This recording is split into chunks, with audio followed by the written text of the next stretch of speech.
सुप्रभात बच्चों, स्वागत है आपका हिंदी कक्षा में।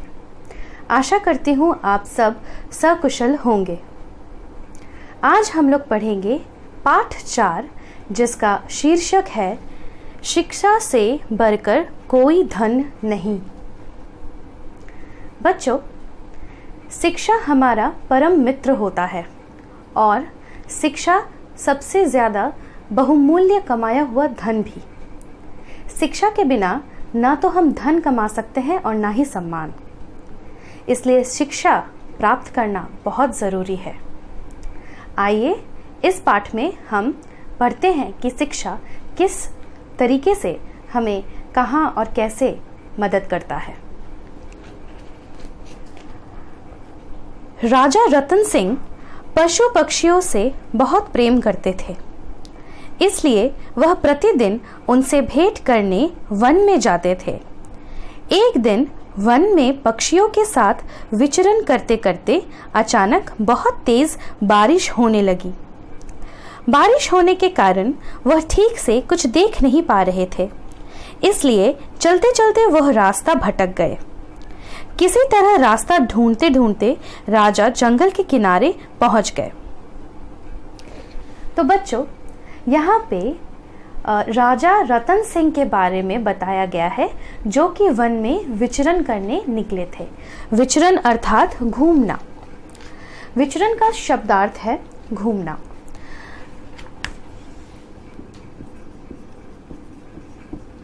विचरण यानी घूमना। तो बच्चों, यहाँ पे राजा वन में घूमने निकले थे एक दिन, या शिकार पे निकले थे, और घूमते घूमते वो अपना रास्ता जो है वो भटक गए। ठीक है, आगे देखते हैं कि क्या होता है। भूख प्यास और थकान से विचलित राजा एक पेड़ के नीचे बैठ गए। तभी राजा की नजर आते हुए 3 बालकों पर पड़ी। राजा ने उन्हें अपने पास बुलाया। तीनों बालक हंसते खेलते राजा के पास आ गए। राजा बोले, मुझे भूख और प्यास लगी है, क्या आप लोग मेरे लिए पानी व भोजन का प्रबंध करा सकते हैं? तो यहाँ पे बच्चों बताया जा रहा है कि राजा जो है विचरण करने निकले थे और उन्होंने रास्ता खो दिया था। वो रास्ता भटक गए थे और भटकते हुए वो जंगल में जाकर एक पेड़ के नीचे बैठ गए। इतने में शाम हो आई और उनकी नज़र दूसरी तरफ से आते हुए 3 बालकों पर पड़ी और उन्होंने उन बालकों को अपने पास बुलाया और कहा कि मुझे बहुत भूख और प्यास लगी है, क्या तुम लोग मेरे लिए खाने और पीने का कुछ प्रबंध कर सकते हो? प्रबंध यानी कि कुछ जुगाड़ करना। ठीक है, प्रबंध यानी इंतज़ाम भी करना। तो यहाँ पे राजा बताना चाहते हैं कि वो जो है रास्ता भटक गए थे और उनके पास भूख प्यास के मारे कुछ भी नहीं था, और उन्होंने जो है बच्चों को कहा कि मुझे कुछ खाने और पीने के लिए इंतज़ाम कर दो। बालक बोले, पास में ही हमारा घर है, आप कुछ क्षण प्रतीक्षा कीजिए, हम शीघ्र जाकर आपके लिए भोजन और पानी लेकर आते हैं। यहाँ पे बालक राजा से ये कहते हैं कि पास में हमारा घर है, आप थोड़ी देर इंतज़ार कर लो और हम जल्दी जाते हैं अपने घर और आपके लिए खाना लेकर आते हैं। तो यहाँ पे क्षण मतलब होता है समय, कुछ समय इंतज़ार करना। प्रतीक्षा मतलब होता है इंतज़ार करना, टू वेट फॉर। ओके, हम शीघ्र जाकर आपके लिए भोजन लाते हैं। शीघ्र, शीघ्र यानी कि जल्दी से। वे तीनों बालक राजा के लिए भोजन और पानी ले आए। राजा बालकों के व्यवहार से बहुत खुश हुए। राजा बोले, बच्चों, तुमने मेरी भूख और प्यास मिटाई है, मैं तुम तीनों को इनाम देना चाहता हूँ। बताओ तुम्हें क्या चाहिए? तो बालकों के इस व्यवहार से राजा बहुत ज़्यादा प्रसन्न हुए। बालकों ने वैसा ही किया जैसा उन्होंने राजा को कहा कि आप थोड़ी देर इंतज़ार कीजिए, हम अपने घर जाकर आपके लिए भोजन ले आते हैं। तो बालक अपने घर गए और उनके लिए भोजन ले आए और राजा इस व्यवहार से बहुत ज़्यादा प्रसन्न हो गए। और खुश होते ही राजा ने ये कहा कि मैं तुम्हें कुछ इनाम देना चाहता हूँ, यानी कि कुछ प्राइज़ देना चाहता हूँ, क्योंकि तुमने बहुत अच्छा जो है व्यवहार किया है मेरे साथ। तो उन्होंने पूछा बालकों से कि तुम्हें क्या चाहिए, बताओ तुम्हें। तो देखते हैं आगे क्या होता है। कुछ क्षण सोचने के बाद पहला बालक बोला, महाराज आप मुझे एक बड़ा सा बंगला और गाड़ी दे सकते हैं। राजा बोले, हाँ हाँ क्यों नहीं, जरूर मिलेगा। अब तो बालक फूला ना समाया। तो यहाँ पे पहले बालक ने ये कहा कि महाराज क्या आप मुझे एक बड़ा सा बंगला और एक गाड़ी दे सकते हैं इनाम के तौर पर। तो राजा ने बोला कि हाँ बिल्कुल क्यों नहीं, ज़रूर मिलेगा, तुमने इतना अच्छा व्यवहार किया है मेरे साथ, तो ये तो बहुत छोटी सी चीज़ है तुम्हारे लिए, तो मैं ज़रूर तुम्हें दूंगा। दूसरा बालक भी उत्सुकता पूर्वक बोला, उत्सुकता पूर्वक यानी कि बहुत ही जिज्ञासा पूर्वक है। उत्सुकता पूर्वक बोला कि मैं बहुत गरीब हूँ, मुझे बहुत सारा धन चाहिए।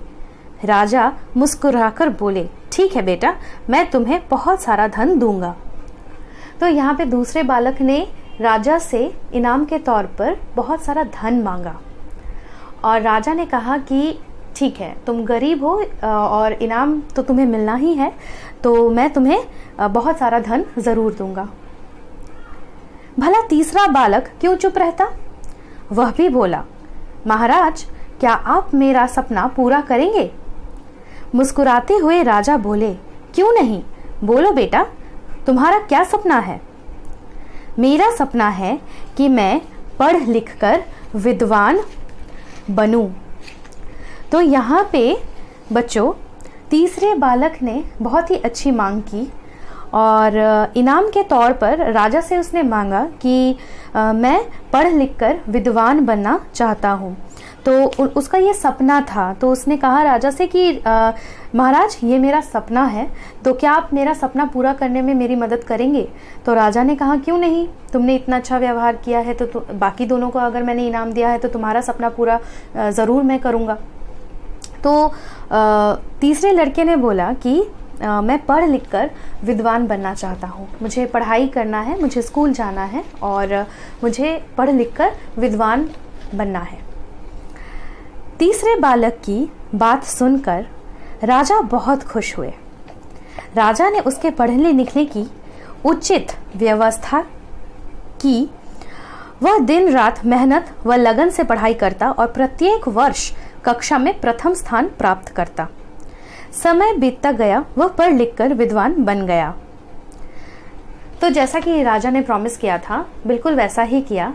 उस बालक को पढ़ना था और विद्वान बनना था और राजा ने बिल्कुल उसके सपने को पूरा करने के लिए वो सारे स्टेप्स उठाए जिससे उसकी जो पढ़ाई है वो पूरी हो सके। तो समय बीतता चला गया और ये बच्चा भी बहुत मेहनत करने लगा और दिन रात पढ़ने लिखने में व्यस्त रहता था और उसे पढ़ाई लिखाई में बहुत रुचि भी आने लगी थी और प्रत्येक वर्ष जो है वो प्रथम स्थान हर क्लास में फर्स्ट होता था, प्रथम स्थान वो प्राप्त करता था हर क्लास में और पढ़ लिख कर अल्टीमेटली वो विद्वान बन गया। आइए आगे पढ़ते हैं। राजा ने उसे राज्य का मंत्री बना दिया।